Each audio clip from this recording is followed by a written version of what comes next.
Hey guys, I'm Dov, and today I'm back with more Total War Warhammer 2 multiplayer action, and man, I just love this animation. We're here today with the Skaven, gonna be taking on the Tomb Kings, so without further ado, let's get straight to it. Got a Grey Seer, Laura Plague here, having a grand old time up on his bell. Beautiful. Meanwhile, for the rest of the army, we've got Skaven slaves up front, a couple of triads, including the Ixchus triads, Warplock Jezzails, Natty Boobos, of course. We've got 4 units of Rat Ogres, quite heavy in that department, a Skaven Assassin, and yeah, we've got some slingers in the back. You saw the artillery pieces raining in. We're up against the Tomb Kings here. We've got Screaming Memes plus a Casket. Let's see here. Ark and the Black hiding in the woods. We've got some Skeleton Warriors, a Lich Priest Lore of Light, Sepulchral Stalkers, Tomb Scorpion, some Skeleton Spears, and a unit of Chariots. So yeah, that Screaming Meme going to be doing some good leadership damage and actually doing some legit damage as well. You can see it's just about routed off that Skaven Slave Spear just, you know, from firing in at it. Let's watch the damage that hits. Actually pretty decent with the direct hit on those Storm Vermin. I have to say, the damage on that thing used to be abysmal, but it seems like it's actually kind of working now. Might be worth having a look in the future. Meanwhile, Grey Seer going forward, not really too much to worry about that I can see. You know, I'm not really, can't see the Eyes of the Desert or anything, so we're going to go ahead and pull forward. I do get netted here, and the Eyes of the Desert are going to come forward to try and spit at me.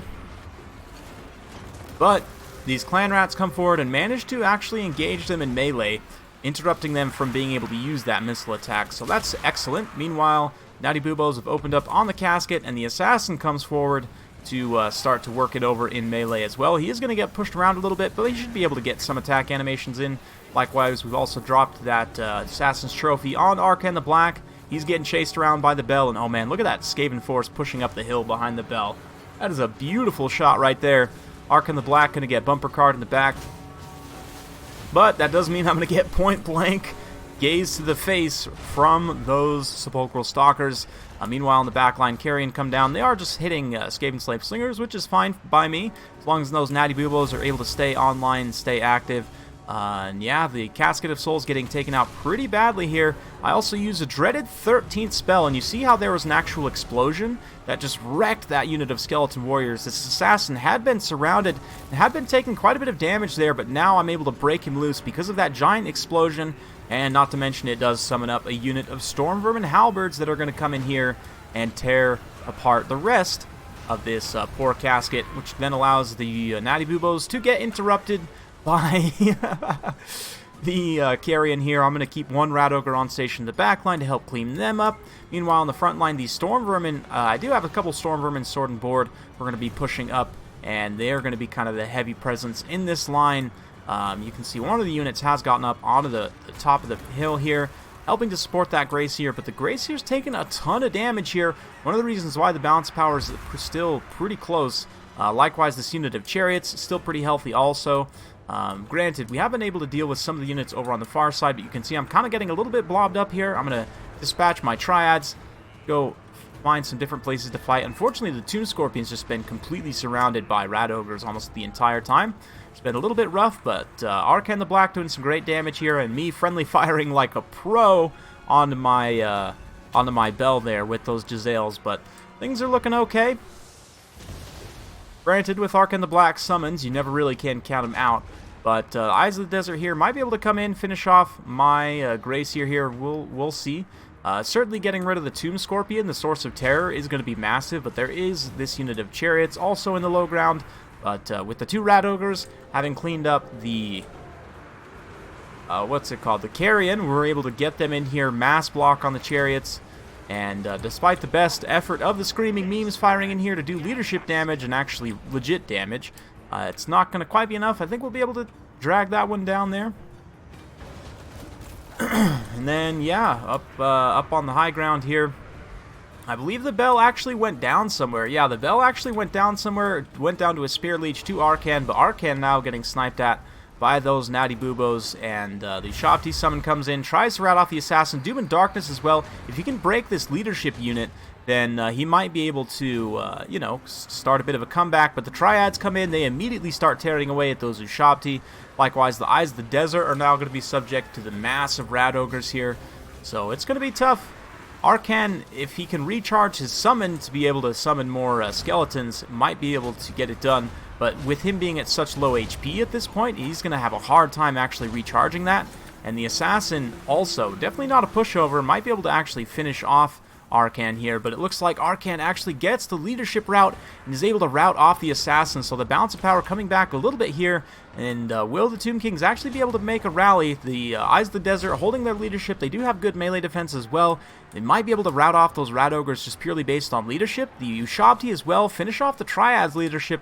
So suddenly things are looking like it might be possible for the Tomb Kings to get back in this. Nice shot there, combined with the Carrion, might be able to finish off the Natty Boobo's leadership as well. So suddenly the balance of power swings wildly back in the Tomb Kings' favor, and it looks like they might actually have a chance to get back in this. Ixchia's Triads actually rally here. Arcan's going to push that Assassin off the side of the map. And yeah, with the Natty Boobos being routed, I don't have a lot of straight-up damage units on the field, but we do still have these two units of Rat Ogres fighting. They were able to get on the Screaming Skull and shut it down. And despite the fact these Stormer Vermin's leadership is very low, they are still holding, just barely holding for the time being. And I mean, 61 kills and XP Chevron, just about got the second XP Chevron as well from cleaning through these skeletons here. So those clutch Storm Vermin just too much to handle in the late game there. The balance power swings pretty wildly back, and Arcan crumbles 2 army losses. I also had summoned up the Doppelganger there. I don't really know if that counts much on the balance of power, but hey, it's something, right? And just barely able to clutch out the victory in the end there against Styx. So we're almost able to rally. Quite nicely done there in the late game. Staying calm, you know, getting a good kind of surround and push, breaking a bunch of units with that nice Doom and Darkness. You know, controlling the leadership of the Skaven just wasn't quite enough at the end of the day.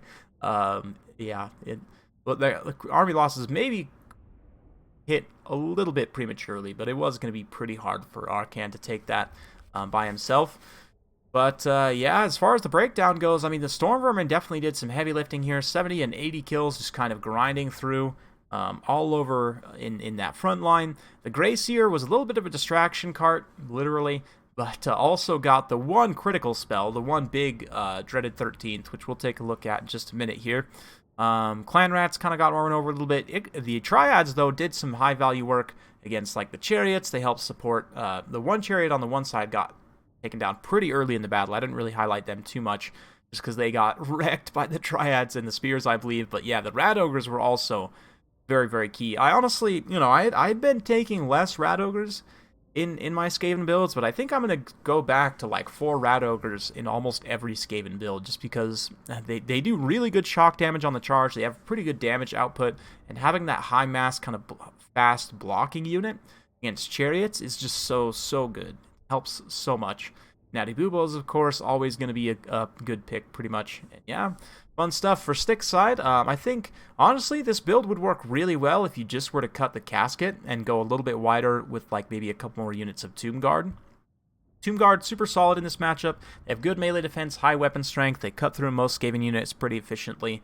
And, yeah, I think having this much artillery is just a little bit tough, especially the single model artillery types, like the casket. You know, Bone Giant might be a little bit easier to make work, but the casket, it's just a bit of a big target, kind of slow, and it can't really fight in melee at all, right? So it can be a little bit tough in that way to make it work. But I think just if Styx were to cut the casket and then take, yeah, either just a couple more units of Tomb Guard, you could even take like a second Tomb Scorpion for another terror-causing unit. There are a few different things you could do with that funds, but that would be my advice to fine-tune this build, would just be to cut the casket and try and find yeah, some other output. But let's just quickly talk about the dreaded 13th spell. The spell's been changed recently to cost less Winds of Magic, but it's still a spell I don't see used very often, and it's a little bit risk-reward. I mean, it is kind of still expensive for what it gives you, but if we go ahead and have a look here, both Grey Seers of Plague and Ruin have access to it. This dreaded 13th spell here actually does an explosion and summons a unit of Storm Vermin. So we're just quickly going to demonstrate this here. Grab a unit of champions, and I'll need my own champions, so let's get an assassin here. Come over to the Glacial Lake.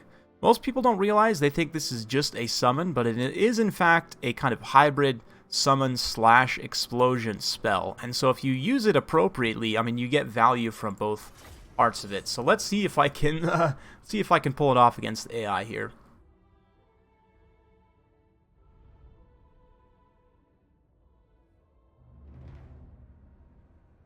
Okay, so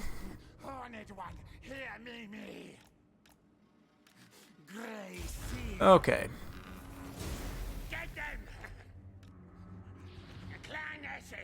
And we can pop Slippery on him. We can throw Hunter of Champions on that Marauder Chieftain, just so that he doesn't get any fun ideas here.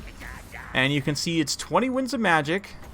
If you overcast, yeah, I'm not really sure. Oh, Sword and Shield. It actually doesn't change the cost at all, but you can summon Sword and Shield instead. That's interesting. But yeah, you see how the radius popped up there when I cast the spell, and now you see the explosion radius here.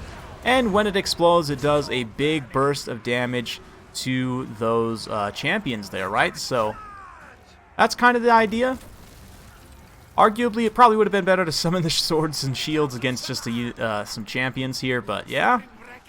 That is more or less the idea with that spell, is you use it not only to summon, but also use the explosion to deal a bunch of damage as well, right? So yeah, hopefully you guys enjoyed watching this one. If you do like this sort of content, be sure to like, subscribe, hit that bell notification button, so every time I upload a new video, you'll be notified. Thank you once again for watching, and we'll see you next time.